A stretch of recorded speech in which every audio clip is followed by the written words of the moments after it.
చెలో tank bund కార్యక్రమం రెడ్డి జాగృతి తీసుకోవడం జరిగింది। ఈ కార్యక్రమంలో ఒకటే మౌన దీక్ష మాత్రమే చేసి మన సమస్యలు ఓ రెడ్డి బంధువులతో పంచుకొని ఇంకా ముందు ముందు ఎలా పరిష్కరించుకోవాలి ఈ సమస్యల్ని అని చర్చించుకోవాలనుకున్నాం। కానీ మరి ఈ రాష్ట్ర ప్రభుత్వం మరీ ఘోరంగా అక్కడ ఎటువంటి ఇబ్బందులు కూడా కలిగించకుండా ఎంతమంది వస్తే అంతమందిని వెంటనే పోలీస్ స్టేషన్లకు తరలిస్తూ కొన్ని వేల మందిని అరెస్ట్ చేయడం జరిగింది। ఇది మరీ ప్రజాస్వామ్య హక్కులని కాలరాయడమే। ఇటువంటి చర్యలు మళ్లీ జరిగితే మాత్రం రెడ్డి బంధువులు రెడ్డి సోదరులు కార్యక్రమాన్ని తీవ్రంగా తీసుకోవడం జరుగుతుంది। కనుక ప్రభుత్వం కూడా మేము శాంతియుతంగా పోవడం జరుగుతుంది కనుక ప్రభుత్వం కూడా అదే విధంగా తీసుకోవాలని కోరుతూ మా సమస్యల పరిష్కారానికి ఈ ప్రభుత్వం వెంటనే చర్యలు తీసుకోవాలి।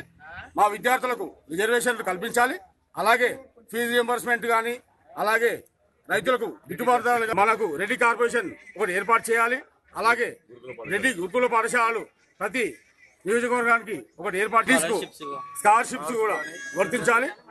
ఇవి అన్ని స్వతహాగా చేయకపోతే పెద్ద ఎత్తున మంత్రులు గాని ప్రజాప్రతినిధులు గాని ఎమ్మెల్యేలు గాని మా రెడ్డిలకు సంబంధించిన వాళ్ళు ఎవరు ఉంటే వారిని వెంటనే ఇండ్లు ముట్టడి కార్యక్రమం తీసుకుంటాము।